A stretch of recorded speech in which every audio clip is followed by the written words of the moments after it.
Hello, bachcho. Let's read the question. The question is a source-based question from Nationalism in Europe. Let's read the question. Question says, read the information below and answer the questions that follow. Question में हमें information को पढ़ना है और questions के answer देने हैं. So let's read about it. It says ideas of national unity in early 19th century Europe were closely allied to the ideology of liberalism. कहते हैं अगर हम 19th century early 19th century Europe की बात करें वहाँ पे नेशनल यूनिटी की बातें हो रही थी तो ये बहुत नजदीक थी लिबरलिज्म की आइडियोलॉजी से रिलेट करती थी लिबरलिज्म की आइडियोलॉजी से मिलती जुलती थी. So the term liberalism derives from the Latin root liber which means free. Liberalism जो है यहाँ पर लिबर वर्ड जो है ये लैटिन रूट से लिया गया है जिसका मतलब क्या होता है फ्री होता है. For the new middle classes, liberalism stood for freedom for the individual and equality of all before the law. नई मिडिल क्लास के लिए लिबरलिज्म का मतलब क्या था?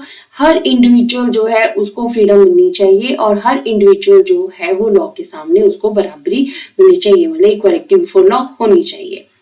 Politically it emphasized the concept of government by consent. Politically ये क्या चाहते थे? Political liberalism बात करता था कि ऐसी गवर्नमेंट होनी चाहिए जो कि consent बेस्ड के ऊपर हो.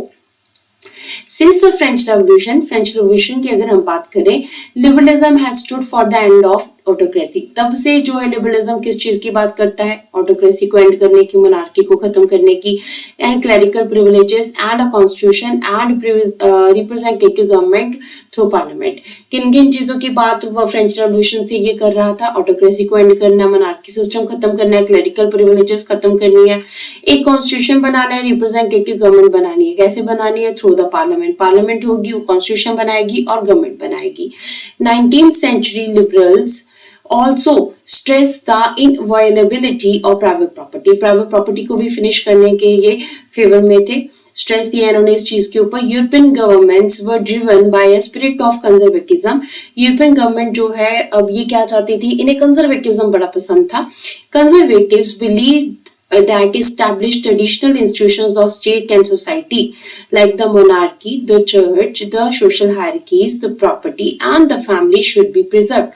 अब देखिए ये कंजर्वेटिव क्या चाहते थे? ये चाहते थे कि जो भी सिस्टम मतलब ट्रेडिशनल जो भी पुराना सिस्टम है जैसे मोनार्की सिस्टम था, चर्च का सिस्टम था, रोमन चर्च उस टाइम वर्क कर रहा था, सोशल हायरार्कीज थी, हेरिडिटरी सिस्टम जो चल रहा था, प्रॉपर्टी एंड जो फैमिली सिस्टम चल रहा था, ये सारा सिस्टम एज इट इज ही चले ये लोग चाहते थे. Most conservatives however did not propose a return to the society of pre revolutionary days. ठीक है, कुछ कंजर्वेटिव ऐसे भी थे जो कि प्रॉपर यूज सोसाइटी में नहीं जाना चाहते थे जो कि रेवोल्यूशन से पहले थी. In the east, Russia was given the part of Poland, while Prussia was given a portion of Saxony. और रशिया जो है ईस्टर्न साइड में इसको पोलैंड का पार्ट दिया गया और प्रशिया को जो है सैक्सनी का पार्ट दिया गया. The main intention was to restore the monarchies that had been overthrown by Napoleon. देखिए उनकी मेन इंटेंशन क्या थी कंजर्वेटिव्स की कि जो भी नेपोलियन ने मोनार्की सिस्टम खत्म किया है उसको खत्म करके अब क्या किया जाए? एक नया and create a new conservative order in Europe. एक नया जो कंजर्वेटिव रिजम है यूरोप में स्टैब्लिश किया जाए. कंजर्वेटिव रिजम सेटअप इन 1815 वर ऑटोक्रेटिक. कंजर्वेटिव रिजम जो 1815 में कहते सेट हुए थे वो सारे क्या थे? ऑटोक्रेटिक थे, सारे तानाशाह थे. They did not tolerate the criticism. वो क्रिटिसिज्म को बिल्कुल भी टॉलरेट नहीं करते थे. And dissent and sought to curb activities that question the legitimacy of autocratic government.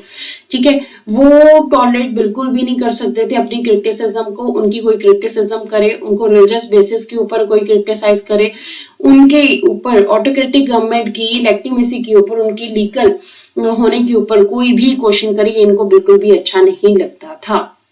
तो ओवरऑल हमारे पास जो क्वेश्चन आया that is find the word which has the same meaning as free. ठीक है, हमें इस पैराग्राफ में फ्री जो मीनिंग है, ठीक है, ऐसा वर्ड हमने ढूंढना है. सो अगर हम स्टार्टिंग में देखें तो हमने लिबरलिज्म की बात की थी. लिबरलिज्म में से लिबर रूट जो है ये उसका मीनिंग फ्री होता है. So let's read about the answer. Answer says the term liberalism is taken from the Latin root liber. Liber से ये लिबरलिज्म वर्ड लिया गया है जिसका मतलब फ्री होता है. तो लैटिन भाषा का जो लिबर वर्ड है इसका मीनिंग क्या होता है? फ्री होता है. Liber is the word which exactly means as free. ठीक है, लिबर हमारे पास फ्री मीनिंग को दिखाता है. So this is the answer of the question. Hope so you understood the question as well as the answer. Thank you.